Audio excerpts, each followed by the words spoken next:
tracking. So what I've got here is I've got my Ocean, which is a Mark Cameron modded.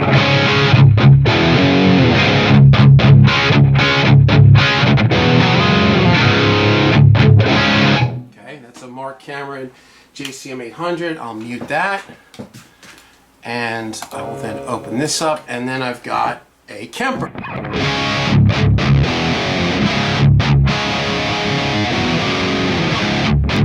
That's that Deadlights Studios VH4. I really like that. Okay, so then you put them together, and you get everybody on.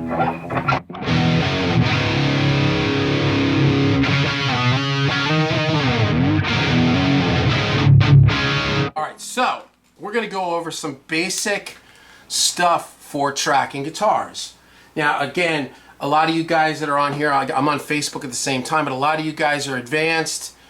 This might be really a moot point or whatever, but this is for everybody, and sometimes, you know, you can even learn something that you thought you didn't know. So, or you didn't know. Okay, so we're going to start with the amp. So I'm going to kill the Kemper. Kemper volume is off. Here's the amp. Now I've got it bussing through 2 channels. I've got an 800, JCM 800, modded by Mark Cameron.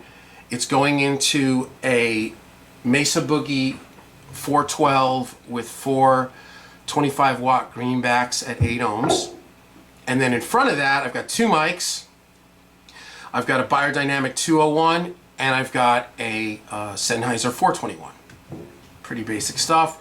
Those are going into 2 Brent Averill Neves, and the 2 Brent Averill Neves are going into 2 channels on the Apogee Symphony. Okay. Now on the Pro Tools session here right now, as you, I've got. Okay, you know what I'm doing? Make it. Well, you know, let me kill this so you don't see what's. You don't see everything. Now is everything pre-fader? Why is it still pre-fader metering? Hold on. Oh, I don't know why. I shouldn't be doing that. Well, anyway, whatever. So it's going through 2 auxes that are then bussed to a single track. So I only record one track of guitar. I blend it ahead of time and kind of commit to it. I used to do it all separate and sometimes do 3 mics and all this stuff. And when you went to mix, there was like 9,000 tracks of guitars. I'm over that. But what I did for this purpose to start with is I also set up 2 audio tracks right here.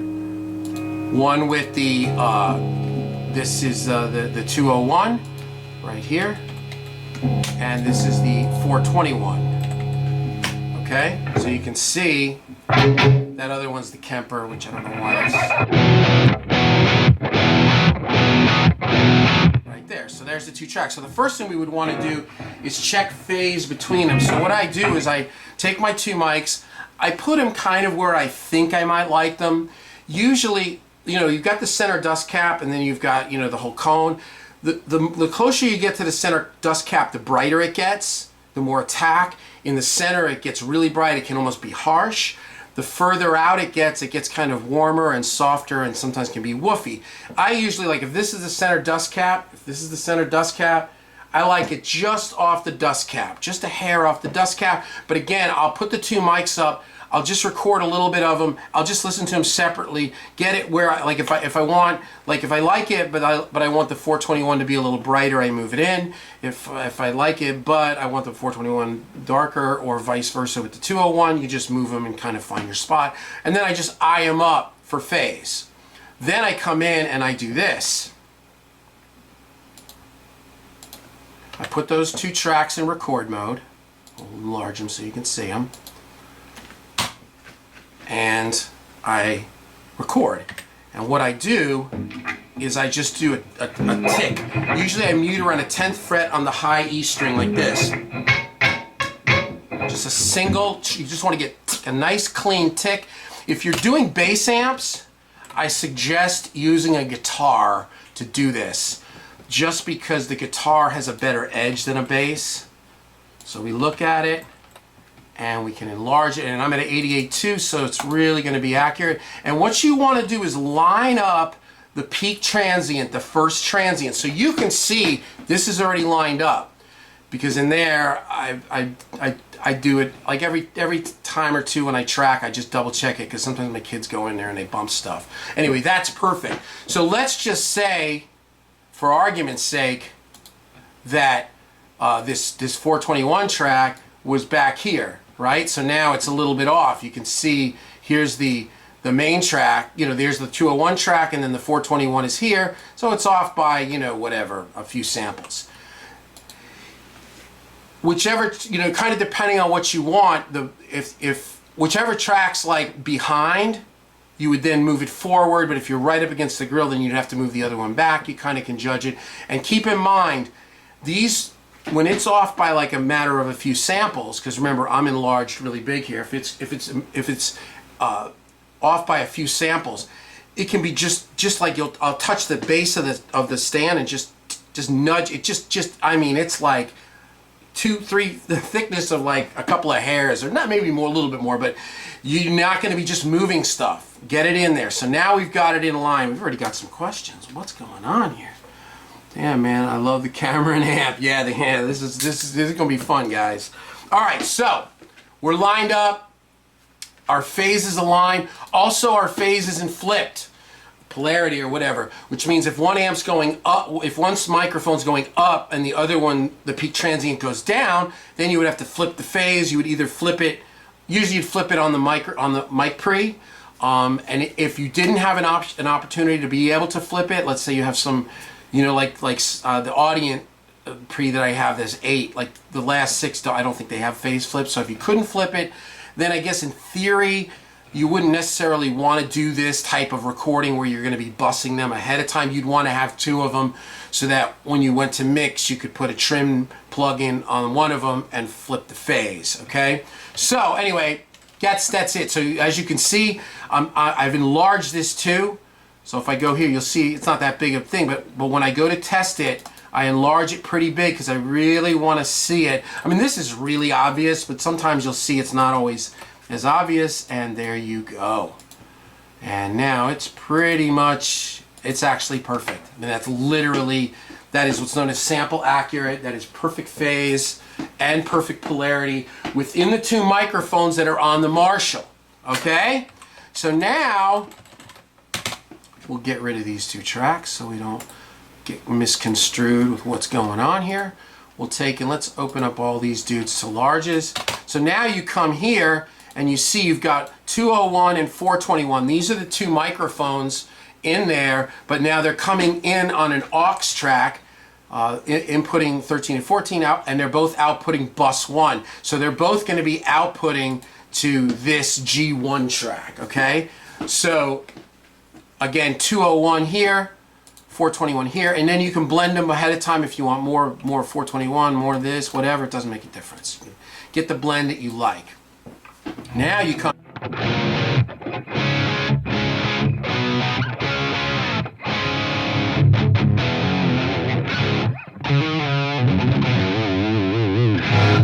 That's your Kemper Ocean with the 2 microphones, beautifully phased, gorgeous, good stuff is happening.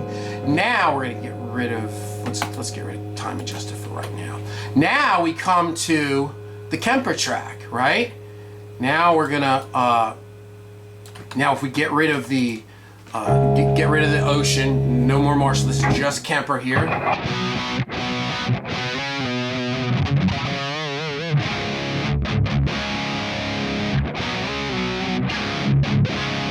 And that profile is Deadlight Studios. They have another name, I don't know what it is. It's like they go under another name for their profiles, but it's their VH4, and I really love this profile. And it's basically, I set my Kemper dry, I shut everything off, there's no effects, there's no gates. It's basically a JCM 800 type of setup, because I have a pedal board here with, you know, my Mobius and delays and all that. I do it over here, and I use a decimator if I want a you know, a gate. So I don't use that thing, but I just turn the volume up kind of on the volume coming off the Kemper naturally, the way it's like set, like when you just open up with these profiles, and you just turn the Kemper on and open these profiles, a lot of times the volume's really low. It's just like, so I usually like to pump it up, get a little something, something. Let me go back, make sure I'm back onto pre-fader metering, which I am. That's just Kemper. That's just Kemper. So let's say, all right, so I like that sound. Now I go back out here, and now I've got both of them, right? That's Marshall, JCM 800, going through the mics and the Neves, bust over to one channel, and then the Kemper outputted, which I do in stereo because it outputs in stereo. Now what I'll do is I'll put these guys in record mode, okay? So now we're looking at G1 and Chem 1. And I'll do the same tick tick thing. Check it out.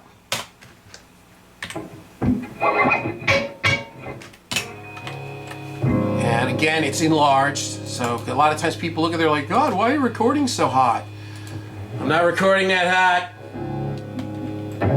So now we come here, and now we enlarge this, and now you see the ticks. Okay, so we've got two things going on here. You guys probably see on Facebook, you cannot see this, but you'll be able to see it on the video when I upload it. Basically, the guitar track, the Marshall is going up, and the Kemper is going down. So that's first things first, polarity. Now I could just come over here and I could flip the phase on my two Neves. Let's see if that fixes that.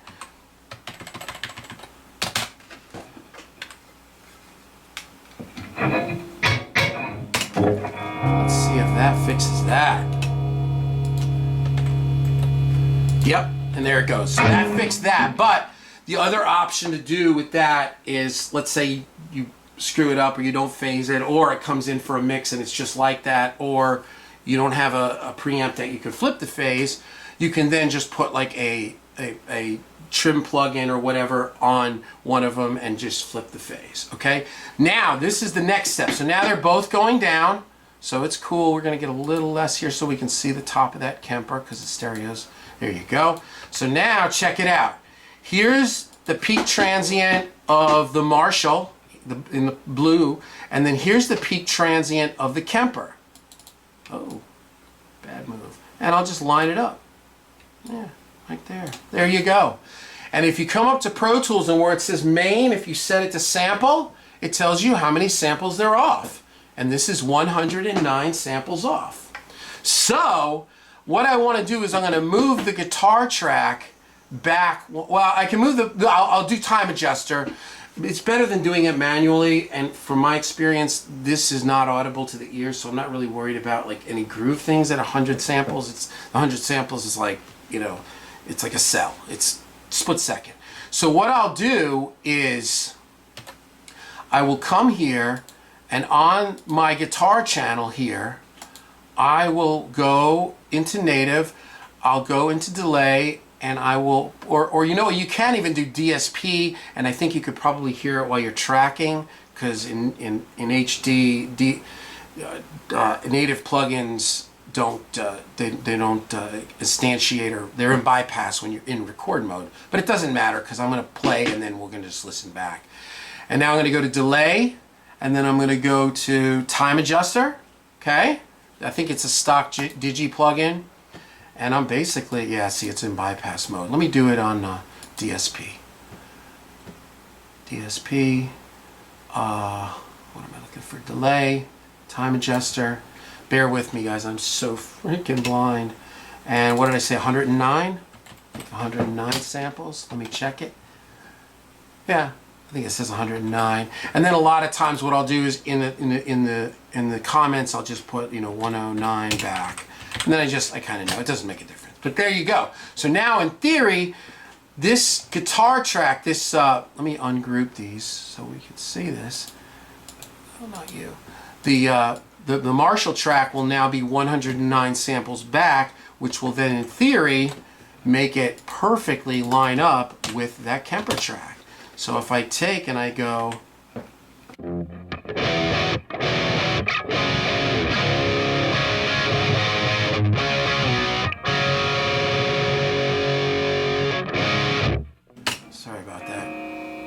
Good tracking still doesn't help with tuning. All right, so now I come to here and I play it. Now if I bypass this, okay, so this is just the track. Polarity's correct, but the guitar, the amp track is 109 samples ahead. So here we go, which again, you'll be able to hear it on the YouTube video. Woo, you can already hear it. It sounds like it's coming out of a... Sounds like it's coming out of a can, kind of a comb filtering. Now I knock it back, 109 samples, brrr, drum roll. That's how you do it, baby. It's that simple. So let me try to do something other than that, because that's just awful with the tuning. Sorry about that. Let's see if I can get in tune here for my little video.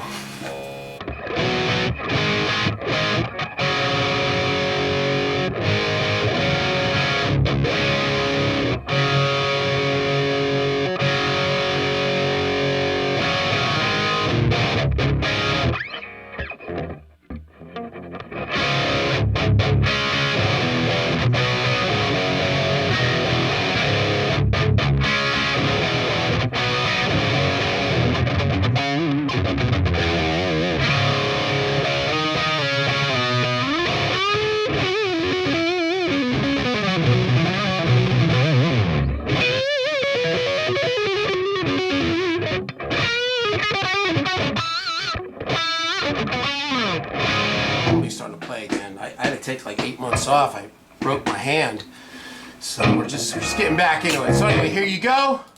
So here's with the time adjuster bypassed.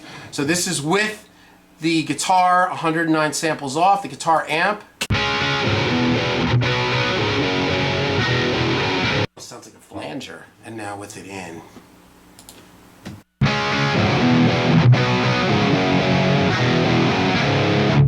Really good. So another thing you can do with this is, you know what I'll do? Let me do this again. I want to show you guys something.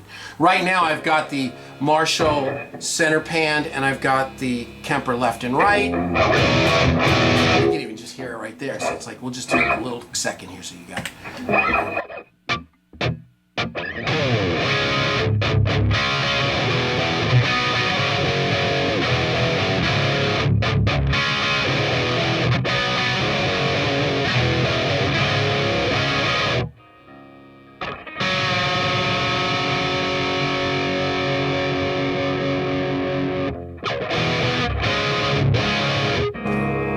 Close enough for rock and roll. All right, so now we're gonna open up another 2 tracks. We're gonna show and make active, so check it out. So now if I come here, right, let's say I wanna just pan, well, let's say I'm gonna do this. I'm gonna go, all right, so there's 2 ways to do this. I'm got my thoughts here. You can take and you can pan the Kemper one way and the Marshall the other way, and that'll give you a nice little sound. What I do is I usually put it in solo, and I can kind of look at the Avocet and get a left and right, because remember, the Kemper is stereo, so it may appear similar, but when you pan it, the Kemper like compounds. Let's get this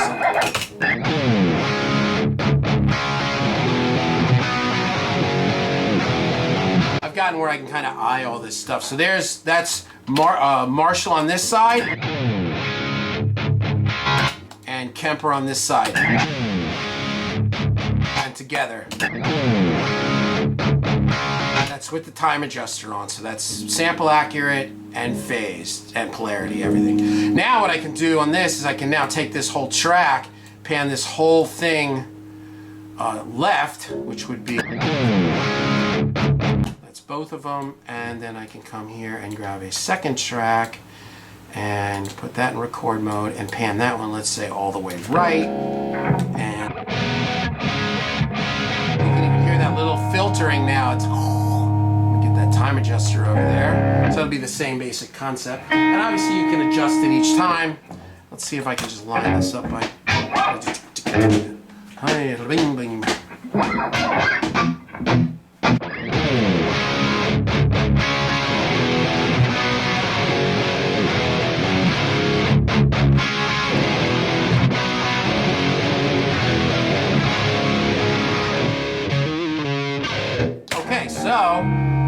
we come here, we take that out of record mode. We got time adjuster on both of them.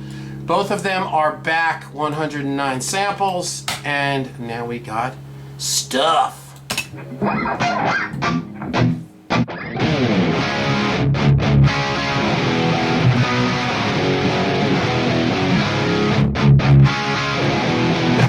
Because I'm not playing to anything, but you get the gist of it. And that's it. That's like some basic stuff with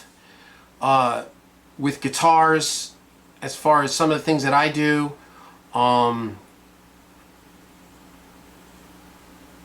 That's it. I mean, I've been, you know, some of you guys know I've been a fanatic about this for years, and it's taken me a long time to learn what I like. A lot of guys like the 57 and the ribbon, like the 57 Royer 121 combination.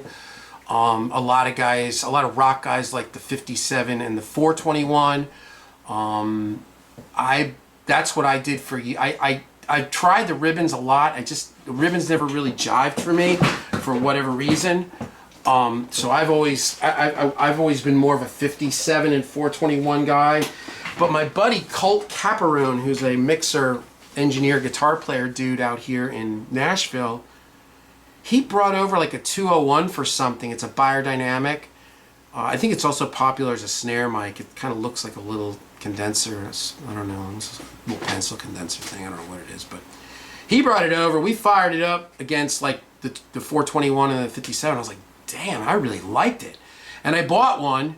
And then I just messed around for a day, and I ended up going, you know what? I just like that with the 421, because the 421 has more of this top end in it. The 421 kind of sounds, I don't want to say messy, but there's this kind of a bangy, all over the place thing about the 421, and the 201 is more. It's got more of a pocket. So together they're really nice.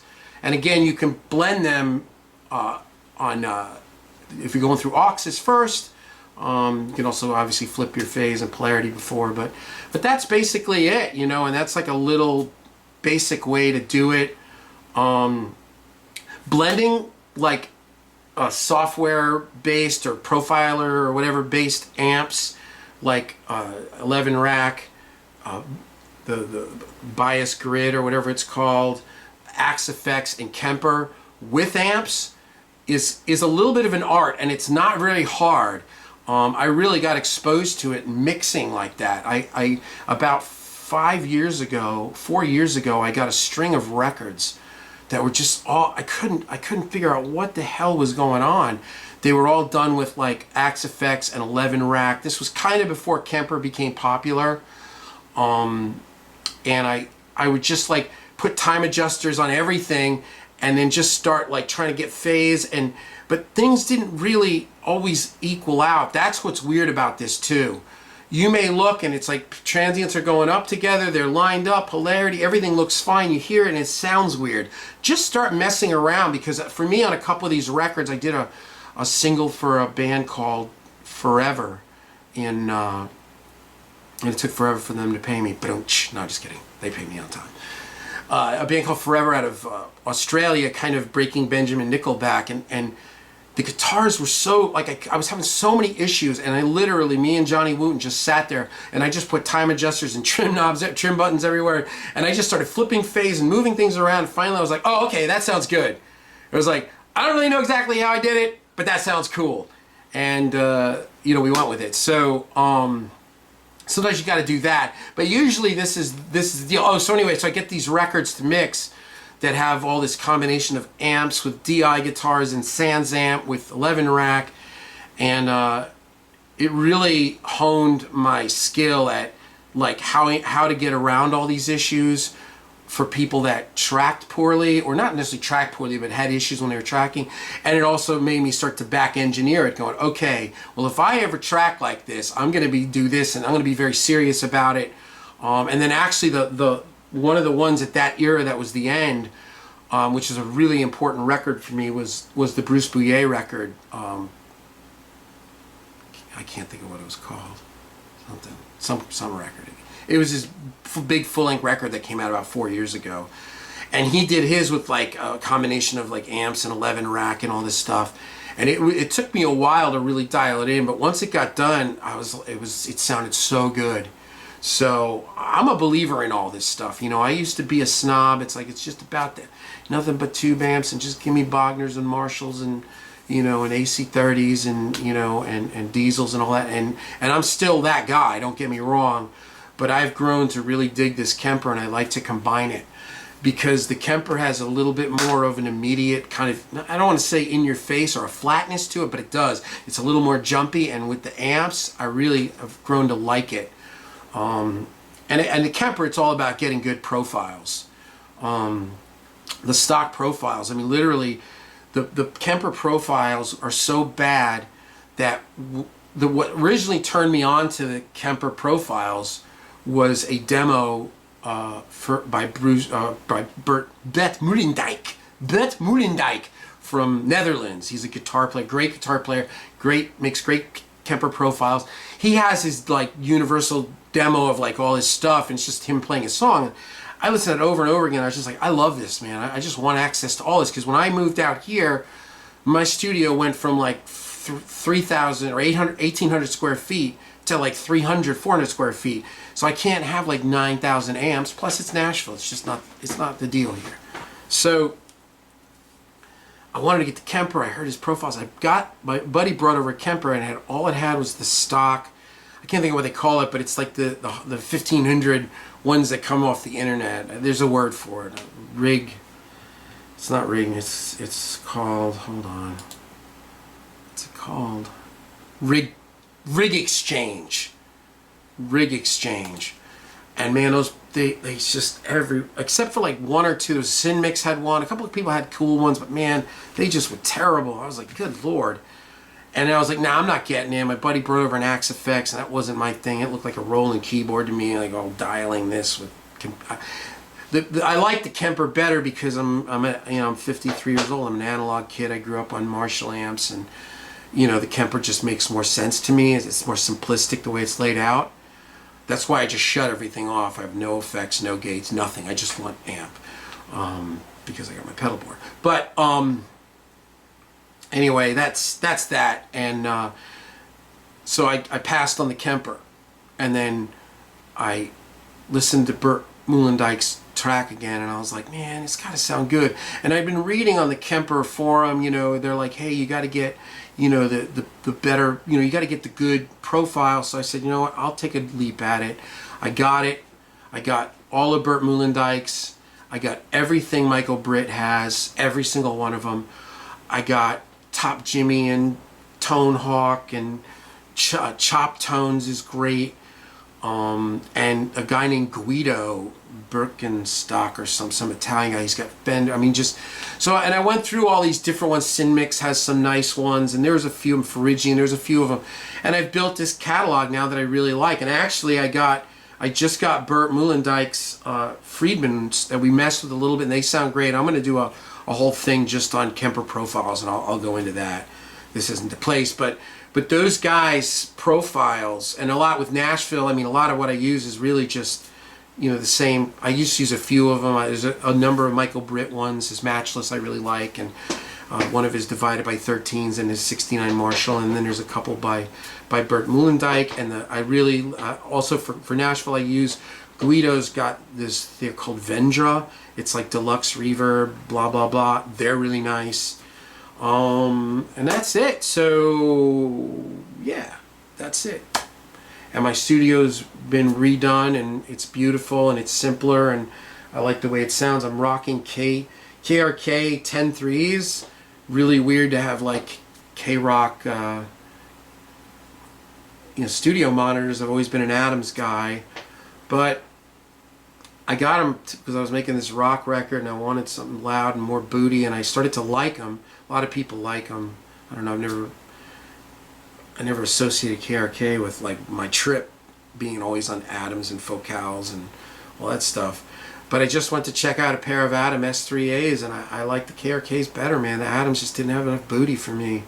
So right now we're on KRKs, right? No shame in our game, but I'm really grateful that you guys are here, and for the people in YouTube land. This is the new thing. You know, I'd gone through some changes. I lost 100 pounds, and my YouTube became a lot about my fitness and my health and CrossFit and paleo and fasting. And I think a lot of the people that had been on my site for years watching me do amp shootouts and install SSLs and mixing tutorials, they felt alienated, and a couple of them had commented that they wanted to see this stuff again. So I cleared off all the fitness stuff. It's just focused back on this. All the 250 videos are still on there, but I delisted about 6 or 8 of the most recent ones, which were about health and fitness and working out and losing weight. And I'm going to migrate those over to, I have a youtube.com/Revolution Healthy now. So, you know, if that's your thing, you can go there. But that's it. We're back. Next week, we're going to do the mix template. This is my first time recording with Camtasia. This is the screen. And I really appreciate my Facebook friends that and the people on the Pensado students and the Camtasia forum that helped me with this. Yeah, so this is now Camtasia is running now. I'm running audio externally back into the computer, and there's a little bit of a hum. I've got to get some sort of a stereo DI that has ground lift. So in the next couple of weeks, next week, I bought one, and I bought the wrong one. I bought this, which now my buddy Joel said to get it, and then he's like, "I'm so sorry, it's the wrong one." But you know what? It's for turntables, and I've been talking about getting a turntable in here. So that's going to be my excuse. I'm going to get a turntable in the studio. Anyway, my battery's dying over here. I can see it. JamesLugo.com. Please subscribe, like, comment. If you got questions, if there's anything specific you want video-wise, let me know what you want.